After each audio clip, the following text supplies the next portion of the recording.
Welcome back to the Solid Verbal, boys and girls. My name is Ty Hildenbrand. That guy over there is always Dan Rubenstein.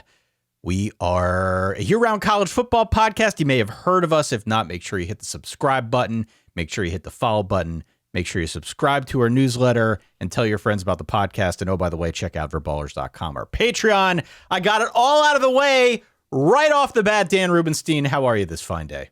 I'm wonderful, Ty. I'm always wonderful, but it'll be a nice day out here in the Chicagoland area. That's always exciting to me. Going to get some outside time.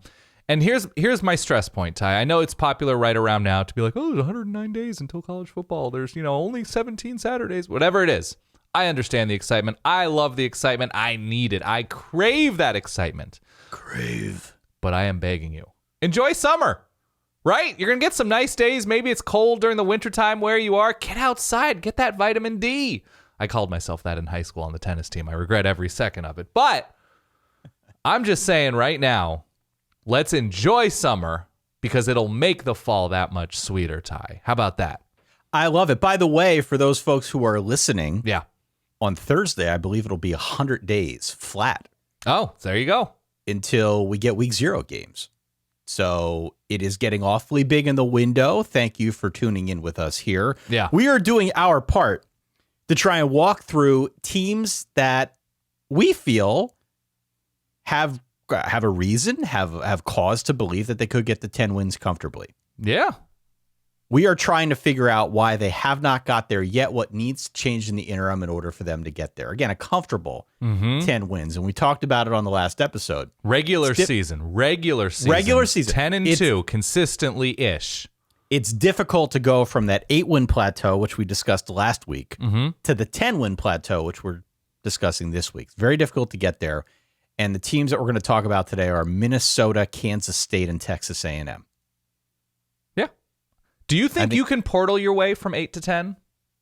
I think you can, yeah. I don't know if you can. I think you can. I think you can fill in some gaps. I don't think you can overhaul. I don't think you can bring in a wave of guys to go from 8 to 10. I think that's a little, I think you can bring in a Jamison Williams if you're Alabama from Ohio State, be like, oh, let's plug this in. Let's plug in Jahmyr Gibbs. Let's plug in Jermaine Burton, whatever. I think that can work. I think it's very difficult to say we're an 8-win team. We are not doing it right in high school recruiting. That to me is the work of going from 3-9 to 6-6, or from going 5-7 to 8-4. I think to be that good, it's too risky to fill in too much from the portal. But perhaps I'm wrong. I don't know. I mean, look, it worked for USC. I was going to say it worked for USC. Heisman caliber quarterback, and that's to me very rare to find in the transfer portal. That's all. Indeed. Let's get to news. Let's.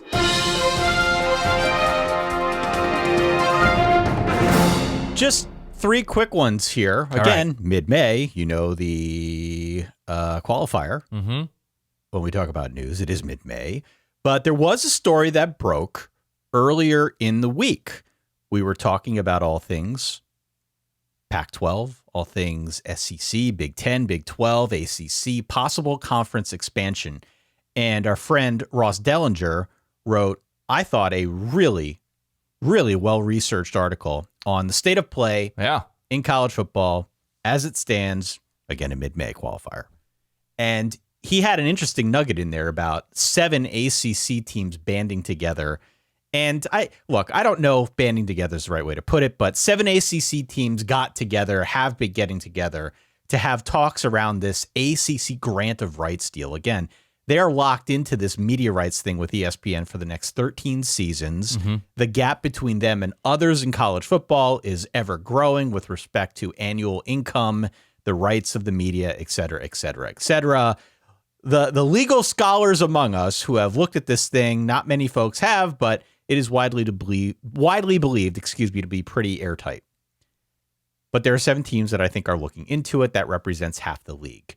Brett McMurphy, our friend who we had on a few months back, we'll have to bring him on at some point before the start of the season, or if news breaks. Brett McMurphy unearthed who those 7 schools were. We knew that it was Florida State and Clemson. What we didn't know is that it also included Miami, North Carolina State, Virginia, and Virginia Tech.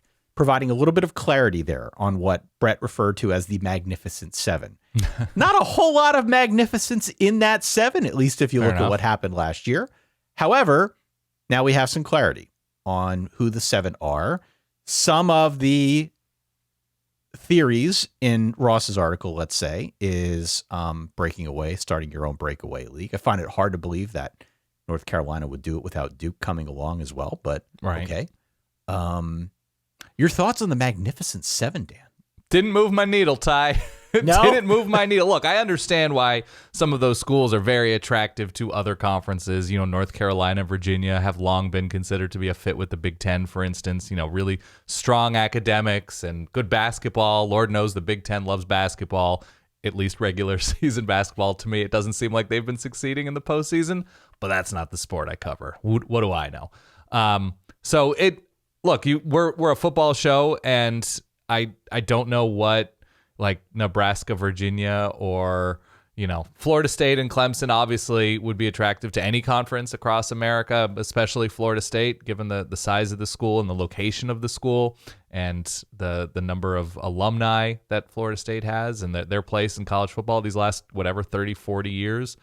But no, it just all feels like a pursuit to dilute everything. To dilute. Look at you. The pursuit to dilute. Don King over here. I'm just, not. I understand why it's happening. Obviously, everybody wants to make as much money as humanly possible, and there's this like ongoing forever race to make the most money and position yourself in the best possible way for the most, the biggest audience to see you.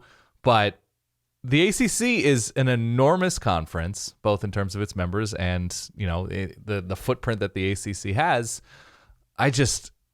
This ongoing swirling of, we got to get to this conference. We got to explore our options for this. Is Peacock involved now? Is Amazon? Is that it is exhausting, Ty. I think the ACC has a bad deal, and I saw one of their options was try to ask ESPN for more money, and it's not going to happen. Why would ESPN do that? They have you at a great rate, locked in for a long time. So I don't know. It didn't move my needle much. It's just the offseason and it's teams posturing to try to get themselves a bigger check. I think that's what it comes down to. Again, these are teams that are exploring their options. One of those options, and this has been mentioned with more frequency over the last couple of weeks, potentially considering unequal revenue sharing, which is great if you're Florida State, not great if you're Wake Forest. Yeah. As many have pointed out, this is not a new vantage point. Florida State, Clemson, they signed the paperwork way back when. They signed the paperwork. And so to now want to change the rules, that I don't know. I don't know how well that's going to work. Seems like a long shot from my vantage point, but we'll see. We'll see. I don't know. The Magnificent Seven, though, now has arms and legs. We know who they are again. Florida State, Clemson, Miami, North Carolina State, Virginia, and Virginia Tech. It's pretty fun that we are paying attention to and fans of a sport where all of the enormous teams are all but saying, I don't like if we like being associated with some of the teams in our conference. I don't know if we like, earning so much money and having everybody else suckle at our profit teat. And suckle. And then we're going to get to a point where these teams are going to go to the Big Ten or the SEC. And we're like, why is Vanderbilt here? Why is Maryland here? Why is Illinois here? And then there's going to be pods. There's going to be micro conferences within mega conferences. Sure. And it's going to be like we're right back at square one. Of course. Oh my gosh. So it's what a world. It's just, I want to talk about Bryce Perkins and how fun he was at Virginia, rather than, Virginia's academics actually make them a good fit and they won a basketball national championship. And it's just, I like sports, Ty, and this is all just other. It's all miscellaneous. Dylan Raiola has officially committed to Georgia. I saw that. Georgia. We didn't talk about this on the last episode, but Dylan Raiola for a period in time was committed to Ohio State. That was very early. He decommitted from the Buckeyes. There were flirtations between Raiola and USC, between Raiola and Nebraska, of all places. But ultimately, as he mentioned, Georgia kept its name in the race. They were always there. They were always present. He posted to social media, it became quick news in the world of college football that he was going home, he said. Home. Called it home to go to Athens, Georgia. Yep. Of note, for our purposes here, just to provide context, the second highest rated prospect ever to go to Georgia, at least since they've been keeping track, that is just behind Justin Fields, who was at Georgia for a moment in time before he went to Ohio State. A little bit of odd symmetry, but Raiola figures to contend for that job upon stepping on campus starting in 2024, Dan. So big news for Georgia. A young up-and-coming program, the Georgia Bulldogs, yeah? Yeah, good for them. Scrappy to get Dylan Raiola. I don't know anything about him. He's a high school quarterback, and everybody seems to think he's terrific. I think he's, in Arizona? Arizona kid, yeah. Arizona, committed to Ohio State for a chunk of time, decommitted, and now Georgia. The Georgia quarterback Kirby history, or even like late-stage Richt, fascinating. The biggest fish tend to not work out at Georgia. The smallest fish do reasonably well. And so maybe this is something new. Obviously, they've got a number of highly touted guys there now, but you look at, Jake Eason. Jake Fromm takes a step back. I think he was only a 4-star, but Jake Eason ends up leaving and going to Washington. Justin Fields, of course, was terrific, just not for Georgia, and leaves not really because of football reasons, it seems. So fascinating to see if this is a place in which somebody this highly touted can actually fulfill their promise within this system. Speaking of the smaller fish, there was some news that broke on the Stetson Bennett front, Dan. Are we talking about his academics? Yeah, I'm not going to spend too much time on this, but reportedly 7 years at Georgia. Well, was it 6 or 7? It felt like 8. Yeah, it's a long time. A long time at Georgia. Reportedly did not get a degree. I don't care about this, frankly. He goes down in college football lore as winning 2 national championships, being a walk-on, the postman, all the cool stories that followed Stetson Bennett through college. But living the dream, man. Not having to graduate potentially, so good for him. It's also kind of difficult to go to college for 6 years. Let's call it 6 and not graduate. You kind of have to try. Maybe he changed majors a bunch. There's a little bit of a Frogger going on there with dodging credits, but whatever. Look, whatever. I don't care. I saw Miller Moss graduated in 2 years from USC. Your boy Miller Moss. You love Miller Moss. Love Miller Moss. I have no idea why he's still at USC. He seems like a good quarterback, and USC keeps recruiting guys who will seemingly jump him. But he graduates, and not taking 6 years and just sort of picking and choosing because they're there over summer. You see a lot of guys who, if they care even a little bit about academics, they generally can, 3.5 years. What is a major, though, if not a social construct? Just take the courses you want, man. I agree. Take what you're into. Learn a little bit of everything. Far be it from me. I was not an absolute stud academically in college. Didn't have some terrific moments in high school myself. Graduated both. But it doesn't mean I'm smart. It doesn't mean I'm crazy accomplished. It doesn't mean anything. There are far, far dumber people than I who never attended college, let alone graduated college. Take what you want. Take all the seminar courses you're into. Did I say dumber or smarter? Far smarter people than I who did not graduate or attend college. So we should also add on this note, our final news bullet is that Jalen Hurts got his master's from Oklahoma. That's awesome. In human relations, signed a monster contract, played in the Super Bowl. Now gets his master's from Oklahoma. When you look back at some of these stars in the NFL who transfer for a final season, like I know Jalen Hurts went to and thrived at Oklahoma, but I don't think of him as Oklahoma. No, I don't. And I know. Not his fault. It's just sort of the era we live in, but I'm glad he got the Masters. I'm glad he took advantage of the opportunity at Oklahoma. That's terrific. But it is weird sometimes when you think about, like, I mean, we've talked about this with Jordan Addison. Like, what do USC fans feel about Jordan Addison? But Caleb Williams is at least going to be at USC for a couple years. So I'll think of him eventually as USC Caleb Williams. But, yeah, I forget about Oklahoma, Jalen. I think about Baker Mayfield and Kyler Murray because they were there for longer. But, yeah. I don't know. I saw that was a thing with both like dueling Alabama and Oklahoma social media congratulating Jalen Hurts on leading the Eagles to the Super Bowl. Like, oh, right. That's right. Yeah. There was that moment in time. One of my earliest memories of this phenomenon when the Yankees signed Johnny Damon. Oh, right. And trying to convince myself that he plays for the good guys now, He's not still a Red Sox. It took a while. That's true. It took a while. It's different in baseball. It's different in pro sports because you're playing longer, and so it's easier to accept. I think I'm with you. If Sam Hartman does win the Heisman, lead Notre Dame to unparalleled glory in 2023 and 2024, right, I will think of him as the Wake Forest quarterback who transferred up. Right. Bo Nix is interesting. Michael Penix is interesting. These guys will be there for a couple years. I think if you're one and done at a place, it's very difficult to claim, oh, yeah, that's our guy. I don't know about that. I'm not there. Shall we get to the quest for 10? Give me the music!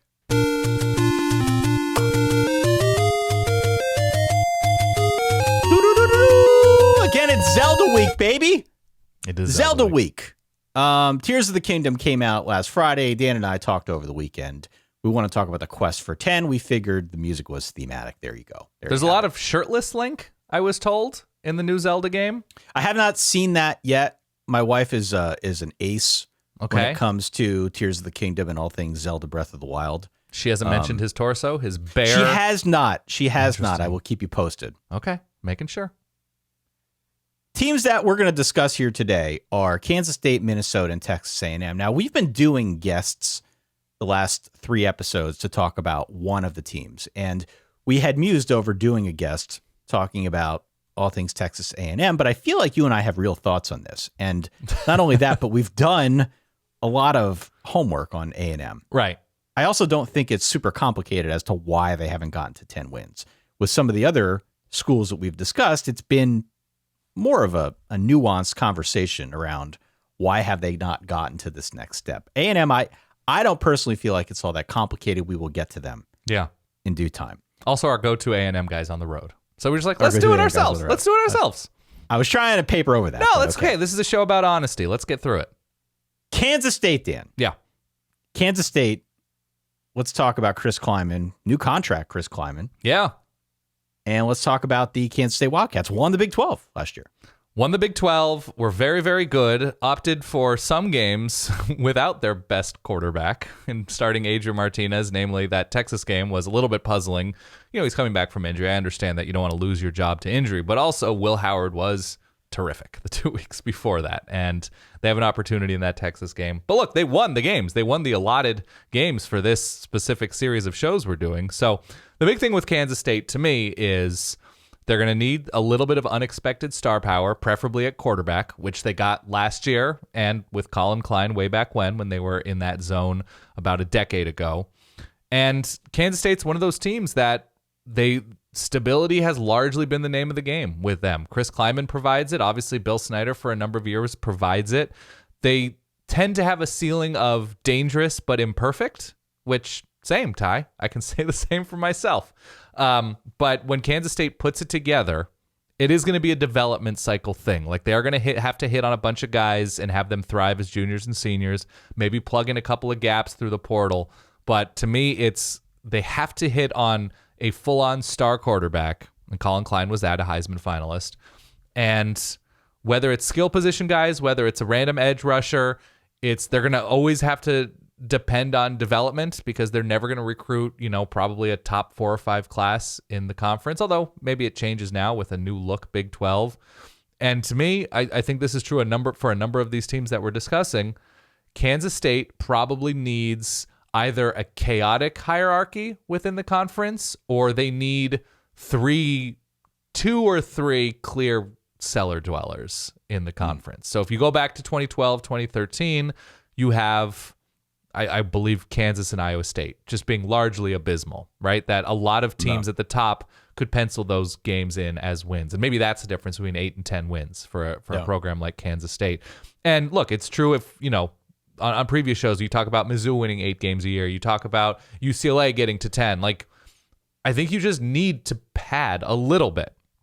Last year, it was a chaotic element within the Big 12 where really only you had maybe Kansas's defense and Iowa State's offense and whatever it was that West Virginia attempted to do from week to week as the sort of clear weaker parts of the conference. So with Kansas State, and now losing Texas and Oklahoma, which at least Oklahoma, actually they kind of succeeded these last few years against those schools. I think Kansas State is really, really well positioned to come out of chaotic hierarchy like they did last year because of stability, because Chris Kleiman's been there for a while, has faced these teams for a while now.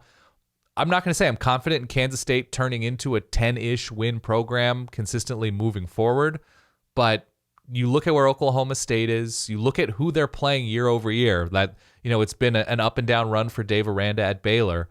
I think there is something nice about the consistency of Chris Kleiman in Kansas State. Now, they lose that star power in Deuce Vaughn this past, roller coaster of a year, but I think if Chris Kleiman can consistently learn to start the correct quarterback, I think we can talk about Kansas State making the move from 8 to 9.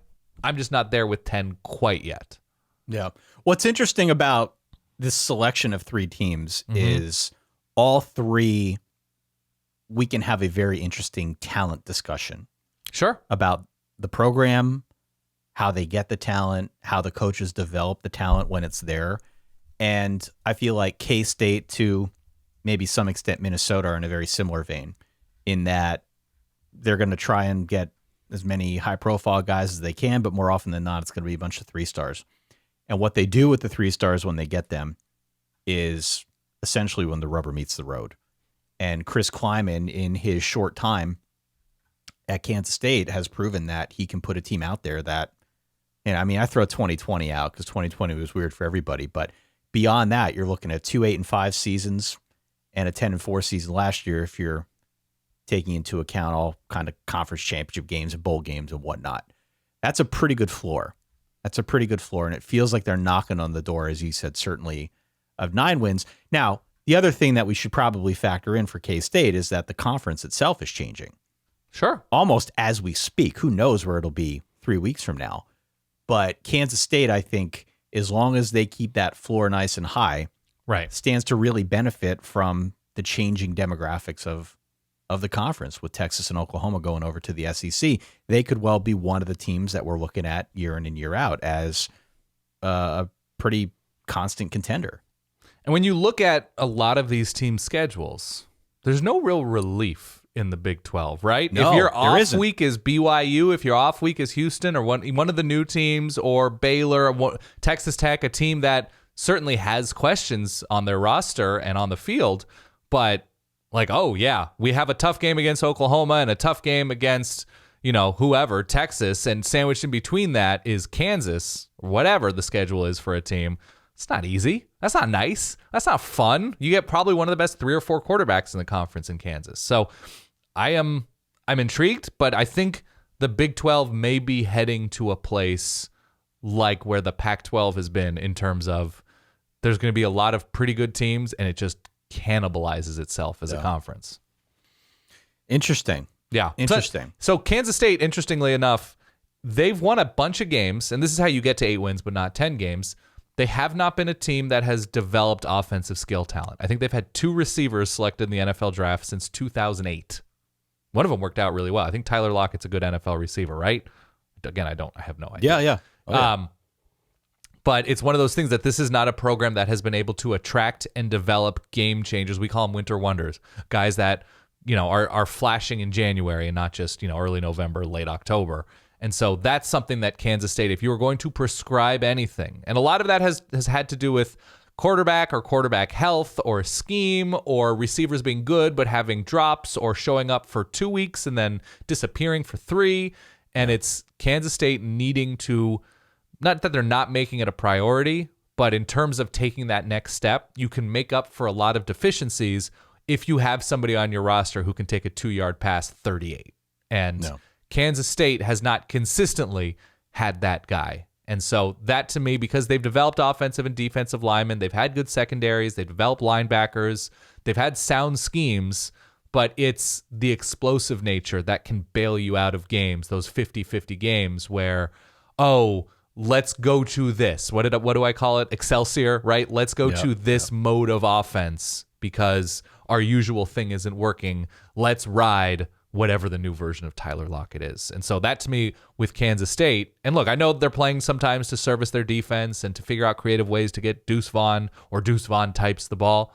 That to me is the step that Kansas State probably needs to take, that a number of teams in the Big 12 have already done, that it just seems that like, oh, Phillip Brooks, Malik Knowles, guys like that, like they'll flash, but that's it. That to me is what has been missing for a few years with Kansas State. The explosive play rate about middle of the pack. Yeah. For K-State last season, a little bit worse on defense than offense, but the point stands. Yeah, and look, if you're beating really strong Oklahoma teams, you're doing something right, which is what Kansas State has been doing.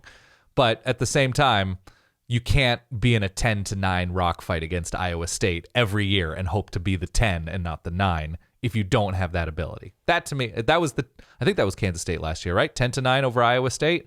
So that would be my prescription. Obviously, the shame of losing to Tulane was softened as it was clear that Tulane was a very good team last year. So they lose that game early. But look, that's Adrian Martinez, Kansas State. And I'm willing to write that off as early season figuring things out. So I think they're in a great spot. Find those winter wonders, as difficult as it might be. Beat Iowa State 10-9. Yeah, 10-9 in week 6. Yep. Week 6. The adjusted scoring margin in that game, by the way, was 18.6 points. So yeah, underperforming a little bit on the offensive side of the ball. And that explosive play rate, by the way, that's partly Adrian Martinez. That's not just Will Howard. Obviously, they were downfield a lot more successfully with Will Howard. So hope to see that. Do you think, just in the short term, who is the best returning Big 12 quarterback? Like, is it the best of Dylan Gabriel, the best of Quinn Ewers, or is it actually somebody who was consistently better than them last year and Will Howard? You can make a really compelling case for Will Howard. Yeah. I think the ceiling is probably highest for Quinn Ewers. Probably. But Will Howard, the way he came on down the stretch, sort of forced his way in. And once K-State finally committed to, yes, this is the guy, they were better. Yeah. And look, Jalen Daniels, just because of his ability with his legs, is also in that conversation. But yeah, sure. It's been a minute where you could, in earnest, say, does Kansas State have the best quarterback in the conference? That's like a reasonable enough question, at least in mid-May. I agree. Yeah. Play the sound. Give me the Quest sound. All right. So I'm looking for what? I'm looking for swords. Yeah. From Kansas State. Yeah. Minnesota. Fascinating team. Yeah. It really is. 8-4 regular season a year ago. They beat Syracuse in the bowl game. That was how they got to 9 wins. Their second order wins, which is something I like to look at. Again, it means that you look at the game circumstances, you look at the numbers, the advanced metrics in each of those games. And if you played them over again, what would the computer think? The computer thinks 9.5 wins. So this is all a very long way of saying that the computer, the stat guys, tend to think that Minnesota was a little unlucky last year, maybe a little bit closer to that 10-win total. The game against Iowa, for example, last year was a mess, but winnable, probably with a little bit more offense. It takes things like that into account. At any rate, back-to-back 9-win campaigns for PJ Fleck, and now going into year 7. First things first here, Dan. I don't want to be Debbie Downer. Uh-oh. I don't want to be Debbie Downer. But Minnesota is not winning 9 games this year. Okay. They're not winning 9 games this year. You and I have started looking at schedules. There's a reason that Vegas set the over-under at 6.5. Minnesota's schedule is brutal. They have to play Michigan, at Iowa, at Ohio State, at North Carolina in the non-conference, and that's all to say they close out the season rivalry game against Wisconsin. So you stack in the fact that they've got a new full-time quarterback, the Greek Freak, as we like to call him here, Athan Kaliakmanis. Yep. Saw a lot of time last season, so not totally new, but still new full-time guy. They're bringing over Sean Tyler, the running back from Western Michigan, to replace Mo Ibrahim. Elijah Spencer transfers up from Charlotte. He figures to be a playmaker. They should be solid out wide, but the interior line's a problem. They've got a new play caller. Defense should be okay. Like, you understand my hesitation here. There's just a lot of new, especially on the offensive side of the ball. They're not getting to 9. They're not getting to 10 wins this season. So forget about this season. But yeah, bigger picture, I come back to the team talent composite tool from our friends over at 24/7 Sports. In 2022, Minnesota was 10th in the Big Ten in terms of talent on the roster. Okay. That's lower than, and from a national standpoint, that's lower than Boston College. That's lower than Cal. That's lower than Northwestern. Mm-hmm. They brought in 11 transfers this offseason, so they've been very aggressive on that front. But I feel like at a place like Minnesota, talent's probably always going to be an issue.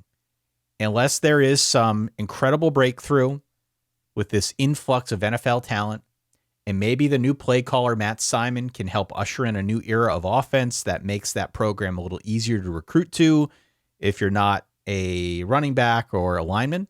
I don't know. But unless something like that happens, this random sea change, I feel like talent's going to be an issue. There are just bigger programs in their conference, bigger programs, frankly, in that part of the country that I think are going to attract away from Minnesota. So that's an issue, and PJ Fleck knew that going in.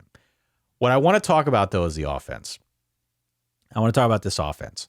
The Minnesota offense, as we've come to know it, wants to take the air out of the ball, and that's it. That's what they want to do. Each of the last 2 seasons, Minnesota has led all Power 5 teams in terms of time of possession. They were third nationally behind Air Force and Navy last year, 2 option teams. And then they were third 2 seasons ago behind Air Force and Army, 2 more option teams, service academies. They have been slow. They have mostly been super efficient. They have not created any big plays. We're talking about a Kirk Shiraka, a Mike Sanford, your guy, Mike Sanford Jr. offense. It's been tough. It's been tough to watch. The problem, as I'm sure you've been able to figure out at this point in life, with a slow, methodical offense based around being super efficient, that doesn't generate big plays, mind you. When it's slow and inefficient, it means that they stink. Right. That's the problem with that style of offense. And we've started to see this more and more now over the last 4 seasons of Minnesota football. The offense has progressively gotten worse. It hasn't gotten to a catastrophic point, but it has gotten worse each of the last 4 seasons. And now there's a new play caller, and everybody's really high on Matt Simon. They think he's a star in the waiting. Yep. He will have an opportunity to prove that out. He was promoted from within. He's been around some of these other luminaries that we discussed. Will he modernize things a bit? I don't know, but I see this kind of fitting in with the talent discussion we had a moment ago. It's hard to recruit to this unless you're a running back, unless you're a standout offensive lineman. We saw a lineman go really high in the draft for Minnesota this year. And there is definitely a place for really good offensive linemen in the system the way it's presently constituted. You certainly don't want to get away from recruiting good linemen, but I feel like it's an offense that's tough to recruit to. I am bitter about Minnesota, Dan. Why? I'm bitter about Minnesota, for one, because I've lost every Minnesota bet I've made in the last 2 years, with the exception of the overbet last year, which I think we hit by the skin of our teeth. But beyond the betting thing, I am just really bitter because last season should have been the 10-win season. They definitely missed their window. And look, when you're dealing with the injuries that they dealt with, but because of the offenses and the down situations that they found, whether it was they beat Michigan State, they beat Wisconsin, Nebraska, they have all these lame duck programs with interim coaches, and they lose winnable games, I think, to Iowa by 3. And you have this historically awful Iowa offense that you need to score 2 touchdowns against, or 5 field goals, whatever it needs to happen.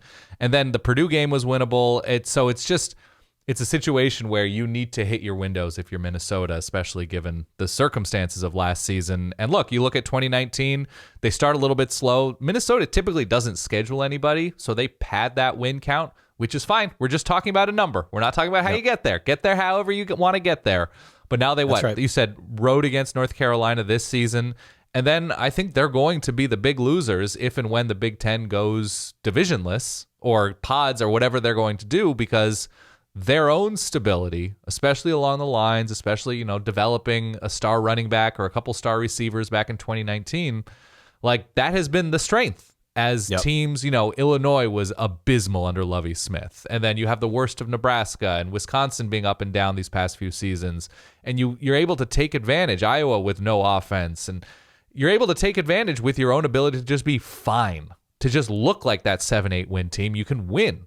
And so if things go to the point where, whatever, they're going to be with Iowa and Nebraska and who knows, and then they're going to throw in UCLA and USC every so often, it's tricky, man. And you know what? I'm going to say they're an 8-win program, and 8 is fine. 8 is fine. And I agree. I don't think 10 is going to happen. No. I just think they are geographically challenged, and I don't mean that in a negative way, but it's just really hard to recruit to Minnesota, especially when you play an offense like the kind we've been watching over the last few seasons. And I'm bitter because I do feel like they missed that window last year. I feel like it should have been a 10-win season. I know they had injuries, but the schedule was a cakewalk, man. Compared to this year, the fact that they couldn't pull it off last year, our friend Bud Elliott, tweeted out something like they played an average SP plus offense of 85th last season. I mean, it was there for them. And on top of it, their own offense, which I know had some injury issues that it had to contend with, but there was a stretch last season where they lost 3 in a row. Purdue, at Illinois, at Penn State. You look at what the offense did in those 3 matchups, right. It was horrible. Purdue in particular, I mean, the offense was just dreadful. The defense was dreadful in that game. And they only lost by 10. So it's like you can find these moments in Minnesota's season last year where it should have been better and it wasn't. And especially now as we have a 10-win discussion, it's just really hard to find out when, like, what's going to happen that's going to change things for the better. And here's the 8 wins is fine. 8 wins is fine. 8 wins is fine. And here's the thing. I don't mind an offense playing slow. No, I don't mind an offense being not explosive. With the caveat, got to move chains. They have to end in 6s and not just 3s and punts. And so if that is your desired style, and in the case of Minnesota, against these pretty woeful, if not inconsistent offenses that they faced, their defense got the hell off the field. Their defense took care of business. And so if you have that as a luxury, that your defense is able to stand up to these very average offenses consistently and do plenty to help you win the game, offense just needs to collect first downs. Offense just needs to stay on the field, wear teams down, eventually punch it in after an 11-play drive. Now, the degree of difficulty is higher, but if that is your vision and you have the defense to pull it off and you can execute, great. Who might tell you that you're doing it wrong?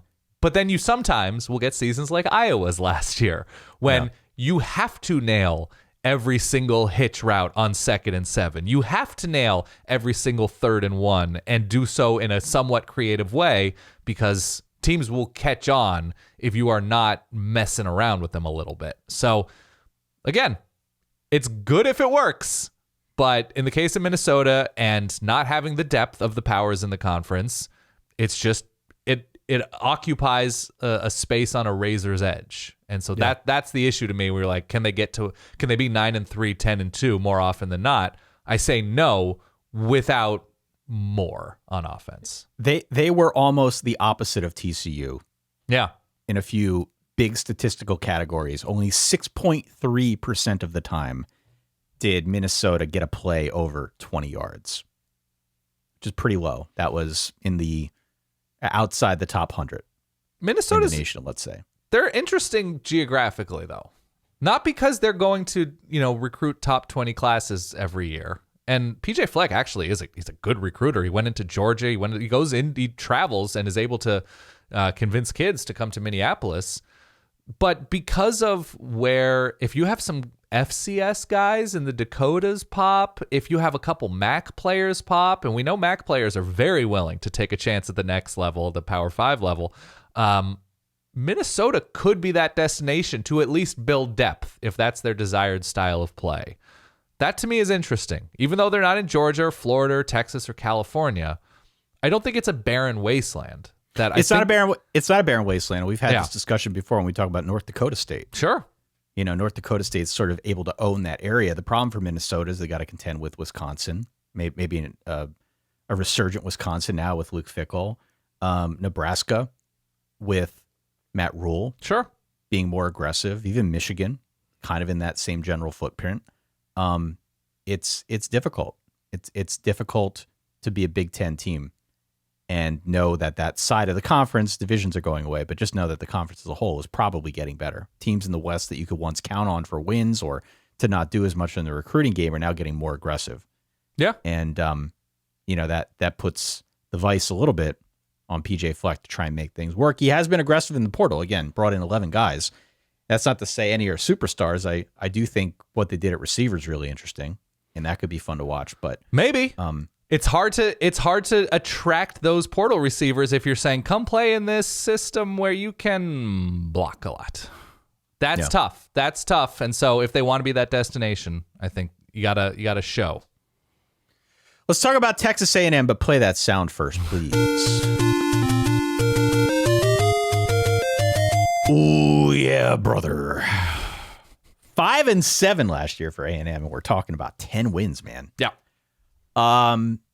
Again, context is really important with A&M. Well, we're talking about 10 wins because they've been the 8-win program.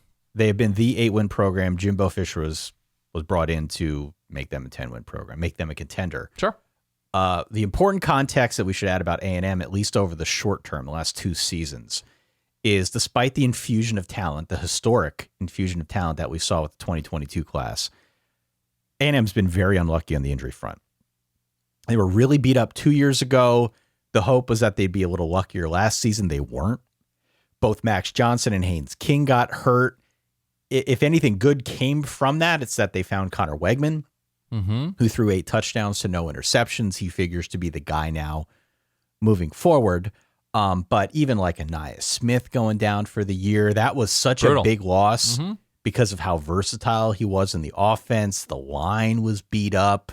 Some guys went down for the year. Even Devin A-Chain, had a boot on by the end of the year. So they were as beat up as they have ever been. And defense was just as nicked up, although they were able to kind of hold that together. So you can't chalk the whole thing up to injuries, but injuries definitely played a pretty big part in at least what we've seen over the last 2 seasons for A&M. Yeah. The issue that I have with A&M is I think it's coaching. Yeah. And I'm not any kind of rocket scientist to lay that in front of you and ask for your opinion. Because honestly, as we've been talking through all of these teams now, it comes down to, are they getting talent? Minnesota, are they getting talent? K-State, are they getting talent? We talked about Pitt earlier in the week. Are they getting talent? How are they getting talent? What are they doing with that talent? It's so much been a conversation around how are they getting the talent? And with A&M, it's not that. A&M is getting the talent. A&M has all the pieces that they need. It would certainly be helpful to not have all the injuries. But on some level, there's really nowhere for Jimbo Fisher to hide. And I think that's why we have weird discussions about in the offseason, should Jimbo be fired if it doesn't work out this year? He's getting the talent. He's not producing with that talent. And we need to figure out why. Now, I think he is trying to figure out why. I think he knows it's probably not just a coaching thing, but a coaching offense thing. And that's why he brings in Bobby Petrino. And though some of the comments have been weird here in the offseason, I hope he's been self-aware enough to recognize that they've got to modernize things and change it on the offensive side of the ball, that what he did at Florida State is not working at A&M. Right. And wasn't even working at Florida State before he left. But it just seems to me like this is such an obvious answer that we didn't need a guest to tell us, frankly. I mean, lock Jimbo Fisher out of the offensive meeting rooms, turn his headset channel to something else during the games. That's the answer for Texas A&M right now, because it's not going to be a talent acquisition thing. It's not going to be a, we've spoken to a number of guests and they've talked about, it's an NIL thing, right? We talked about West Virginia. We've talked about UCLA, where we're just like, they can't compete. They're going to lose guys to the portal. They're not going to be able to compete on the recruiting trail in the modern era. Not true for Texas A&M. It's just not. Now, what they also need is they need one or both of the Mississippi schools to be very bad, right? They probably need some sort of padding within the division for as long as there is a division in the SEC. So they probably need something like that. Look, they were on the edge of the playoff 2 years ago. And they did it because they were as complete. They had a great defensive coordinator. Jimbo's had a great eye for defensive coordinators and DJ Durkin and Mike Elko. So that's not the issue to me. And they're going to have another very strong defensive line. We'll see. They've got a lot of young talent elsewhere on defense that's not necessarily fully proven. But the lines are good. They've got one of the best, 3 receivers in the conference? Maybe the country, and Evan Stewart. The best of Evan Stewart is pretty incredible. They haven't been able to figure out quarterback mixed with Jimbo's offensive philosophy. I'm not going to say it's impossible for them to make that move to 10-3 and 9-2 because kind of at the end of the day, have a decent quarterback, rush the quarterback decently. And it looks like they're on that path, but their own scheduling path is always going to be such that they can't lose the 50-50 games, and they definitely can't shoot themselves in the foot in one of those games and survive. That to me is the issue with Texas A&M, that when they have these winnable games, be it against one of the Mississippi schools, one of LSU, these back and forths, that it can't be Jimbo making big offensive decisions. It just can't be. And so that's the issue to me because, look, they've had full-on star power on both sides of the ball these past few years. Now it's just an issue of constructing a game plan and being aggressive throughout the game, noticing what's working, noticing what's not working, leaning in, having that counter, having that out pitch, whatever you want to call it. And for a stretch, when it was the 2020 COVID year, they go 9-1. They've got star power at running back, right? They're riding the running game, and it's working really well. Kellen Mond is at least decent outside of that. But you're talking 10 wins consistently in the SEC West means quarterback, rushing the quarterback. Everything else is just smart decisions in game. Get out of the way and enjoy the W's. That's it. So I'd put it at a 27% chance of happening just because it's hard to change track record when you have so many data points now. But I can see a universe in which Texas A&M makes that leap. Yes. Yeah, I mean, the Petrino thing is interesting because, we're not talking about the highest moral character guy, but among other things, he was known for being an offensive guru, and he was known for being adaptable. Mm-hmm. And that is something that this version of the Jimbo offense has not so much been. So for Petrino, whether it was Lamar Jackson or Brian Braum, he was able to figure out what those guys did well and make the offense hum around it. On the Jimbo side, I mean, just take last year. I used this example before a couple months ago, but in the game last year against App State, Haynes King was something like 13 of 20 for 97 yards. He was under pressure only 3 times in 24 dropbacks. They didn't blitz him at all. Yeah. They didn't blitz him at all. Why would you? And he had that stat line. He also fumbled twice. And look, Haynes King, we can have a discussion about Haynes King, but Jimbo loved Haynes King. If that was the best he could do after being then 2 years in the offense, it tells you that too much was going on. I mean, he was hurt for the entirety of one of those years. Yeah. He was hurt, but he still was around the offense.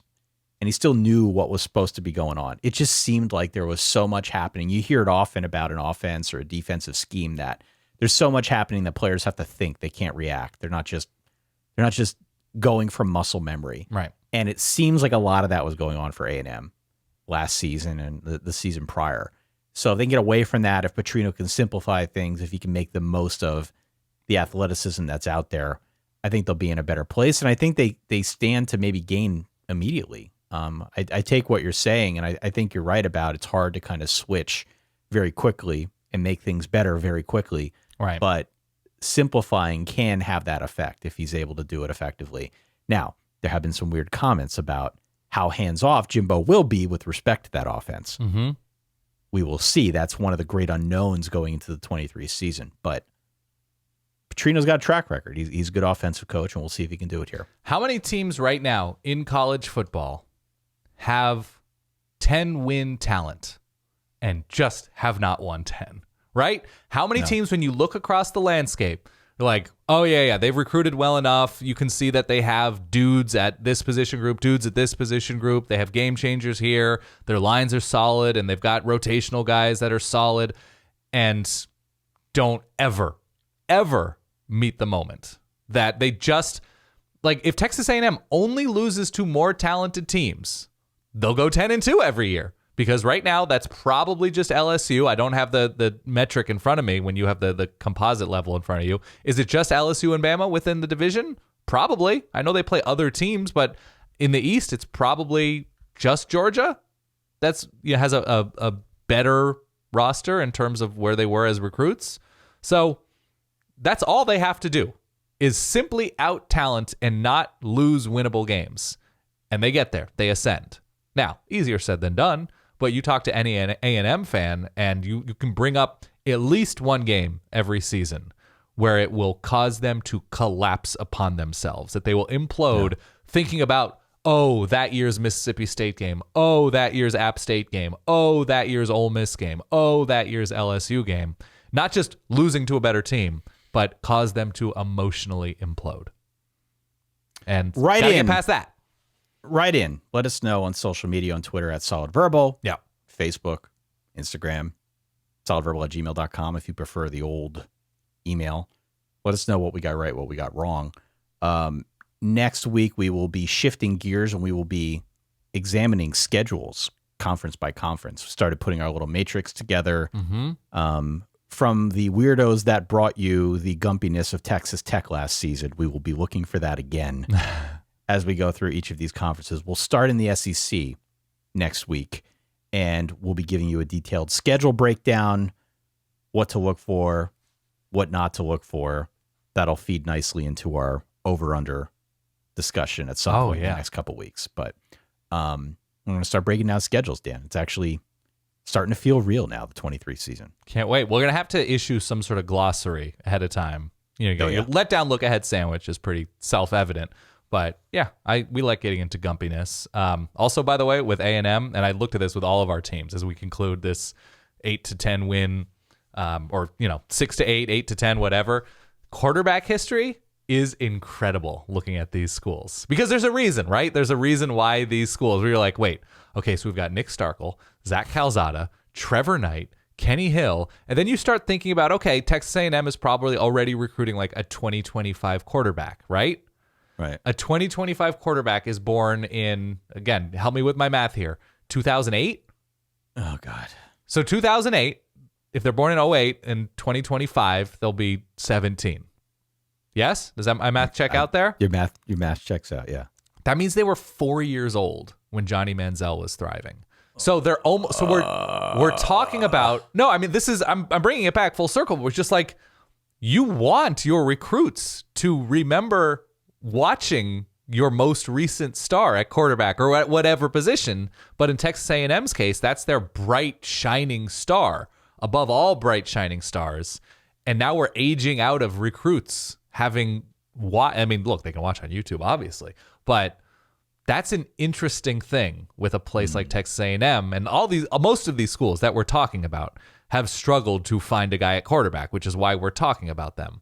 But I didn't quite do that math until I went back and looked at their quarterback history and just like, man, Kenny Hill transfers, Kyle Allen didn't work out, Kyler Murray didn't work out, and they, Trevor Knight, Nick Starkel, Zach Calzada, because of injury, Kellen Mond was fine, but are there guys from the 2025 class saying, ever since I saw Kellen Mond, I knew I wanted to be an Aggie?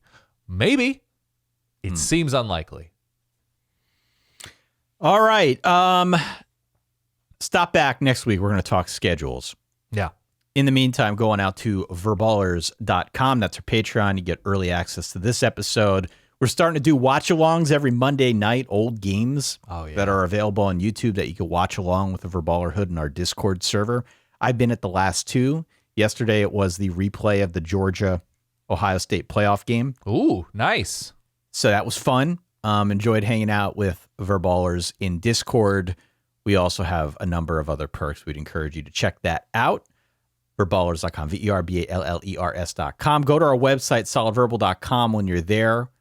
When the form pops up, make sure you give us your email address. We'll send you news updates every Thursday. We call it Quick Slants. It has been one of my pride and joys here in the offseason. Yeah. Enjoyed doing it. Enjoyed keeping in touch with the Verballer Hood as well.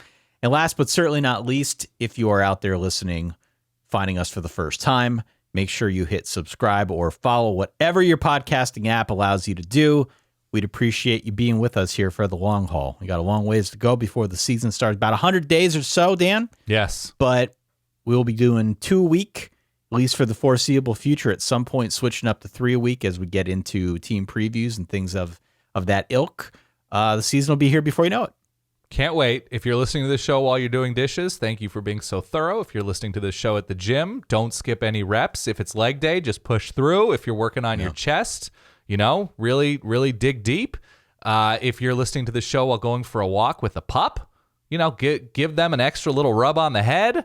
I don't know, where else would people... If you're listening on a flight, I don't know, take some time to look out the window while listening to the show. Nothing like a good array of cumulus clouds, Ty. Oh, look at you. Yeah. And I don't know, if you're mowing the lawn, be thorough. Nothing like a great lawn tie. Yeah. And congratulations on just multitasking with Ty Hildebrand. Yeah. For that guy over there, my good friend Dan Rubenstein. For myself, Ty Hildebrand. Thanks for downloading, for listening, playing along at home. We're doing an off-topic baseball show, by the way, at footballers.com this week. Stop on by, join the fun. We'll talk to y'all soon. Stay solid. Peace.